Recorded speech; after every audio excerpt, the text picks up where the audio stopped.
Hi, welcome to Conversion Conversations. This is Cameron, and today I'm taking a look at Transformers Generation Studio Series 8603 Blurr. And Blurr, like the Studio Series figures before him, is a Transformers the movie version, as accurate as we've had in the main line so far, G1 Blurr. And he looks pretty great. We can see here he comes with some accessories. We can hop those off and just focus on his alt mode. Yeah, this is a Blurr. This is, that movie space hover boat design. I dig it. It's not my favorite Blurr design, and I'll talk about that in a little bit, but it is a G1 Blurr, so if that's what you're looking for, this is exactly what you're getting. I like the colors a lot. I like that we're getting these like side streaks here. That looks really neat. Yeah, this is great. We've got our little windshield that forms his chest, a nice little Autobot symbol there. We've got kind of this gap back here, but I assume that's because he's like a convertible. Our background is Autobot City, which we can see like right there. That seems nice enough. He comes with a gun, and then this thing, and those can be tucked away as we saw earlier. You can kind of stick the two pieces. The gun can come back here. We can stick this against this tab right over here, and then hook this underneath. Yeah, so you can hold his gun and his tool, no problem. I guess it's, yeah, there we go. And what I'll say about Blurr is, it's like a lot of the rest of the Studio Series 86. This is awesome for G1 fans. This is as G1 as you get in the main line, and that's pretty great. But for me, it doesn't do a whole lot. It's a cool Blurr. I wish it had casters. Like, there's nothing doing here. That's an unfortunate choice for me. I wish maybe there were casters that could come out of his feet or something. The problem is, I guess, the bottom of his feet are the lowest part of the alt mode. And you can see it's a bit fiddly. Yeah, there we go. But because of that, it's more of a display piece than anything else. And as a display piece, it doesn't have quite the masterpiece qualities that I want for something that will just sit on the shelf. I'm looking to play with my toys. And in terms of Blurr alt mode designs, my actual favorite is right here. So this is obviously RC. I've got RC with a custom head. But as everyone knows, I really, really love the Titan Return line. So if I'm looking for an alt mode, I prefer that this is alt mode compatible. I really like that. I also really, really like that this has, to me, a more streamlined alt mode. I like that the windshield goes further back. To me, the guns at the bottom, I dig that. I don't need that super pointy front end. I like that here it kind of comes together. Like, this seems neat, and it's sci-fi and all that, but from an actual aerodynamics perspective, having air get caught in between these side pieces and this front nose cone, that's just not something you do. This one just feels a little more solid. It has the casters that I'm looking for when I'm rolling stuff. So yeah, it's nothing against this Blurr. It's just a G1 design that I don't particularly have any strong attachment to.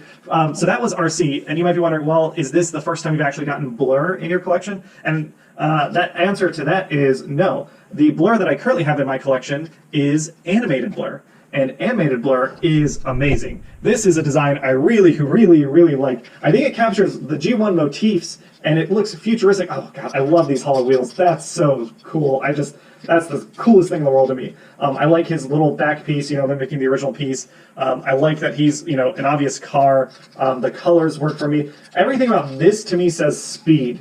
This one over here is like a cool futuristic boat, but nothing about this says like, oh, this is a super fast vehicle. Whereas animated Blurr to me says like, oh, I can move very, very fast. That is enough of comparisons. Let's go ahead and see what robot mode Blurr does. And we'll start out by transforming. And first we're going to come in and separate the feet from the bottom of these little shoulder pieces. Those just separate out, giving us some room to wiggle some stuff around. We can come in on the sides, and you can see here there are tabs and slots that we can separate out again, kind of splitting his vehicle mode up into thirds.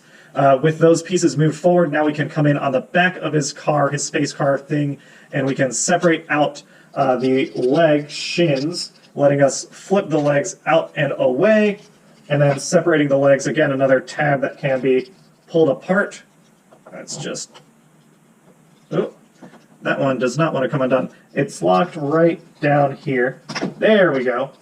So with those flipped out, we can flip in his antenna, closing that leg piece, bringing that foot down, creating a very solid foot, which this is a cool bit of transformation that I personally enjoy. I like that a lot. Coming down here, we kind of build a solid leg out of those folding parts. I always enjoy that in a transforming figure. We can come up top, move our camera up just a little bit. There we go. Come up top, flip around his windshield, forming his chest piece. On the back, these pieces will form his shoulders, so we're going to just collapse them in on each side. There's tabs and slots right there. Flipping back is backpack, which folds pretty cleanly away. Folding up the armatures that hold his shoulders in place, and those can rotate around. And then we've got these big old flippers, and for these pieces, we're just folding those up, and they form, there we go, little arms. They flip out. There is, let me show that one more time, there on this side, there is a tab that can open up to reveal the hand, and then just flip him 180, there we go, on the wrist to get things closed. And yeah, here is Transformers the movie G1 Blurr. We can give him his gun. He can take his little, I think it's a welding tool now that I look at it closer. Yeah, so he can, you know, pose him up against Autobot City. But again, this is, color-wise, this is a great looking Blurr. I like the use of white. I think the white and the blue, that really works for me. That's another reason why I like certain Scourge figures. Just that white and that blue color looks awesome. That head sculpt looks terrific. That is a very nice looking head sculpt. I like that he has light piping. It's hard to make out because of how small his eyes are, but when you can get a good light behind his eyes against that white face, it really picks them out. Yeah, that helmet looks great. He's got good neck articulation, a little bit of waggle there. On the shoulders, they go 360. They kind of separate out a little bit to get it up like so, but that's not a problem. Swivel and bend for 90 degrees at the elbow. As we saw, part of his transformation, he does have wrist articulation, which is great. He does have waist articulation, which impressed me. I wasn't sure with the way he transformed if he would, but it's great that he does. This swiveling windshield piece doesn't affect that at all. I was trying to figure out if I could use his transformation joint as a piece for forward bend, but that's not the case.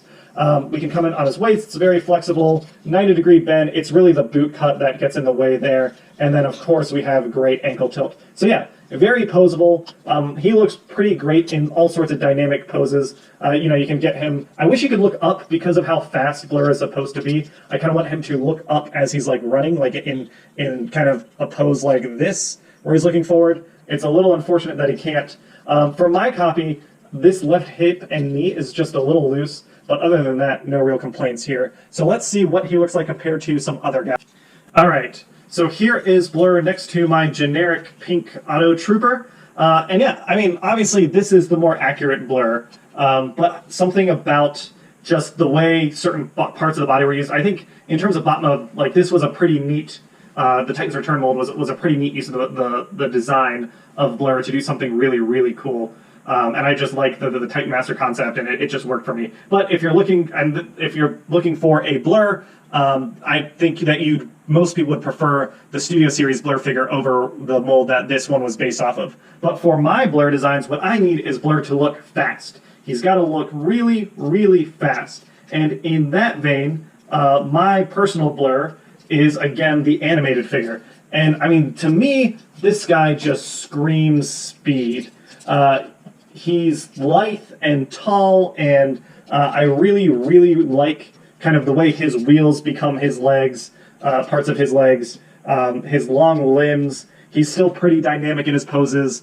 His body type screams speed to me. I think Animated did a really incredible job of taking what Blurr is known for and making it a really cool design. I wouldn't mind seeing another company at some point, since I don't imagine Hasbro is coming back to Animated anytime soon, take another shot at this mold. But at the deluxe price point, this Blurr just makes me happier. It's not the traditional Blurr design, but to me it is Blurr the fast guy, and that's really what I want from Blurr. So, in that vein, Animated Blurr is going to stay on my shelf. As cool as having a G1 Blurr is, it's not something I need permanently in my collection, and that means that this is a giveaway video. So, just like previous giveaway videos, all anyone has to do to enter the giveaway is write a comment below saying, I would like to enter the giveaway for Studio Series Blurr. That's all you got to do. And then next week's video, I will draw a winner and announce who that is. And then the winner can reach out to me on the YouTube About page, all the things, and you know, whatever social media you prefer that we're on, reach out to me and I'll have Blurr packed up and ready to go your way. That's it for today's video. Thanks everyone for hanging out and watching, and I'll catch everyone later. Have a great day.